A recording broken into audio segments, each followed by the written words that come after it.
Assalamualaikum warahmatullahi wabarakatuh. Bismillah walhamdulillah. Wassalatu wassalamu ala rasulillah wa ala alihi wa sahbihi wa mawalah. Wa la hawla wa la quwata illa billah, amma ba'd. Ikhwan fillah rahimakumullah, dimanapun antum sekalian berada, semoga kita semua senantiasa dalam rahmat, dalam keberkahan, dan juga dalam lindungan Allah subhanahu wa ta'ala di segala aktivitas kita, dalam kehidupan kita sehari-hari. Amin ya rabbal alamin. Nah ikhwan fillah rahimakumullah, di video kali ini kita masih akan melanjutkan serial Sirah Nabawiyah, yakni sekelumit dari sejarah perjalanan hidup Nabi kita yang agung, Nabi Muhammad Sallallahu Alaihi Wasallam. Dan di video kali ini kita akan membahas sekilas tentang permulaan turunnya wahyu kepada Nabi kita Muhammad Sallallahu Alaihi Wasallam. Dan semoga kita dapat mengambil pelajaran dan juga mengambil ilmu, mengambil hikmah dan juga keteladanan dari perjalanan hidup beliau. Dan mari kita simak bersama-sama.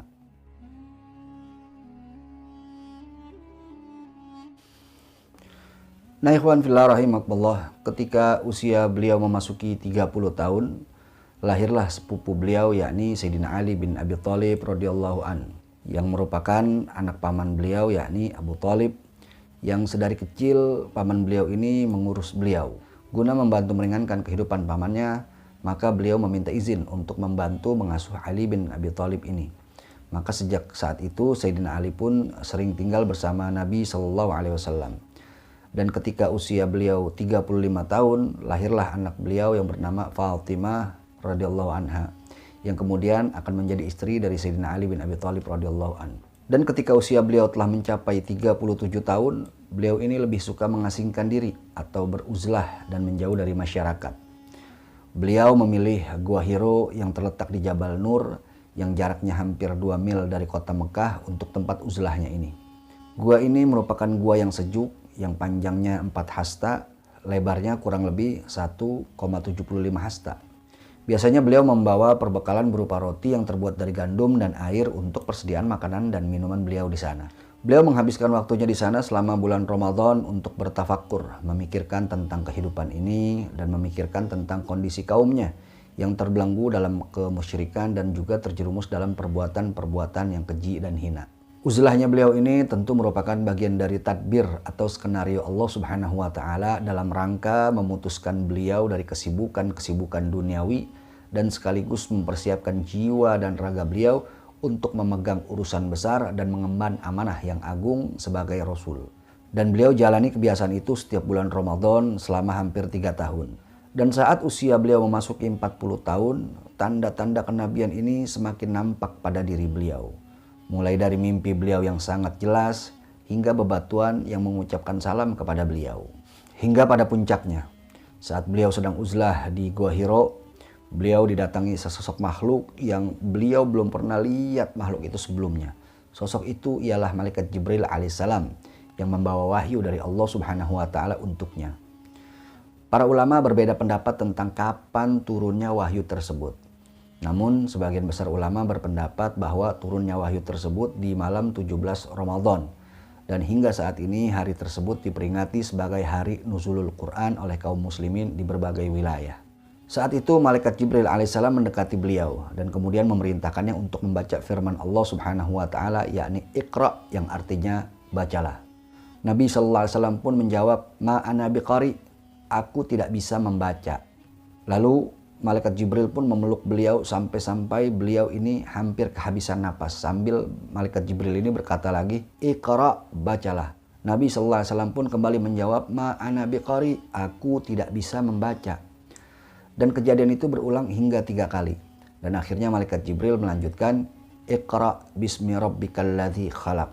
Khalaqal insana min 'alaq. Iqra wa rabbukal akram alladzi 'allama bil qalam. 'Allamal insana ma lam ya'lam."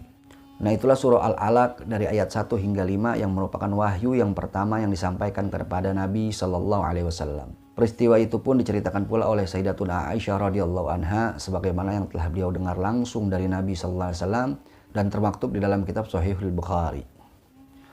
Kejadian itu pun membuat Nabi sallallahu alaihi wasallam panik hingga akhirnya beliau bergegas untuk kembali ke rumahnya. Dan sesampai di rumahnya pun ia meminta sang istri untuk segera menyelimutinya. Sang istri pun dengan sigap menyelimuti beliau. Lalu kemudian sang istri bertanya kepadanya tentang apa yang terjadi. Dan beliau pun menceritakan apa yang beliau alami dalam gua Hiro tersebut. Dan sang istri pun menenangkan dengan meyakinkan bahwa ia akan baik-baik saja. Setelah itu sang istri, yakni Sayyidatuna Khadijah radhiyallahu anha, pun mengajak Nabi SAW untuk menemui sepupu beliau yang bernama Waraqah bin Nufail, yang merupakan penganut agama Nasrani dan mempunyai banyak pemahaman tentang Injil. Ia sudah lanjut usia dan matanya pun sudah buta. Setelah mereka bertemu, Nabi SAW pun bercerita kepada Waraqah tentang apa yang ia lihat. Dan Waraqah pun berkata bahwa itu adalah Namus atau Jibril, yang merupakan makhluk kepercayaan Allah Subhanahu wa taala yang Allah Subhanahu wa taala telah utus kepada Nabi Musa. Andai saja aku masih muda dan bugar ketika engkau diusir kaummu, tentu aku akan membelamu, kata Waraqah. Lalu Nabi SAW pun bertanya, apakah mereka akan mengusirku? Waraqah pun menjawab, ya, tidak ada seorang pun yang membawa risalah agung seperti ini, melainkan ia akan dimusuhi dan ia akan terusir dari kampung halamannya. Dan jika aku masih hidup saat itu, niscaya aku akan membelamu dengan segenap jiwa ragaku, kata Waraqah. Tapi tidak berapa lama dari pertemuan itu, Waraqah pun meninggal dunia dan wahyu pun sempat terputus beberapa saat. Nah, beberapa ulama berbeda pendapat tentang terputusnya wahyu ini. Ada yang mengatakan bahwa wahyu terputus hanya beberapa hari saja, tapi ada juga yang mengatakan bahwa wahyu terputus untuk beberapa bulan, dan ada juga pendapat yang mengatakan bahwa wahyu terputus hingga beberapa tahun. Nah, setelah terputusnya wahyu beberapa saat, satu ketika Rasulullah SAW sedang berjalan, tiba-tiba beliau mendengar suara dari langit. Lalu kemudian beliau menoleh ke langit, dan saat itu beliau melihat malaikat yang pernah mendatangi beliau di Gua Hiro. Malaikat itu sedang duduk di antara langit dan bumi. Malaikat Jibril kembali menampakkan wujudnya kepada beliau. Sebagaimana peristiwa itu diceritakan oleh Imam Bukhari dalam hadis yang bersumber dari sahabat Jabir bin Abdullah radhiyallahu an, bahwasanya dia mendengar Nabi SAW bersabda, ketika aku tengah berjalan, tiba-tiba aku mendengar suara dari arah langit. Lalu aku mendongakkan pandanganku ke arah langit. Ternyata malaikat yang telah mendatangiku ketika di Gua Hiro sedang duduk di antara langit dan bumi. Aku pun terkejut hingga aku hampir tersungkur ke bumi. Kemudian aku pulang kepada keluargaku sembari berkata, selimuti aku. Saat itu turunlah firman Allah Subhanahu wa taala yang berbunyi, ya ayyuhal mudaththir gum fa'anzir wa rabbaka fakabbir wa thiyabaka fatahhir wa rudza fahjur wa la tamnun tastakthir wa li rabbika fasbir. Itulah wahyu yang kedua, yaitu surah Al-Mudaththir dari ayat 1 hingga ayat 7 yang diterima oleh Rasulullah SAW. Lalu selanjutnya wahyu ini pun diturunkan secara bertahap kepada Nabi SAW selama kira-kira 23 tahun. Wahyu diturunkan kepada Nabi SAW dengan berbagai macam-macam cara. Di antaranya, yang pertama berupa ar-ru'ya as-shadiqah, yakni mimpi yang benar. Ketika wahyu datang melalui mimpi, Nabi pun melihat mimpinya itu sangat jelas dan terang benderang, seterang siang hari. Sehingga Nabi pun tahu kalau itu adalah wahyu yang datang dari Allah Subhanahu wa taala. Kemudian yang kedua, wahyu datang berupa sesuatu yang dibisikkan oleh malaikat terhadap jiwa dan hati beliau tanpa dapat beliau lihat. Dan cara yang ketiga, yakni wahyu datang dibawa oleh malaikat yang berwujud seorang laki-laki. Lantas mengajak beliau SAW berbicara hingga beliau memahami dengan baik apa yang disampaikan kepadanya. Dalam hal ini, terkadang para sahabat pun dapat melihat malaikat tersebut. Kemudian yang keempat, wahyu datang berupa bunyi gemerencing lonceng yang datang kepada Nabi SAW. Diikuti dengan malaikat yang menyampaikan wahyu secara samar.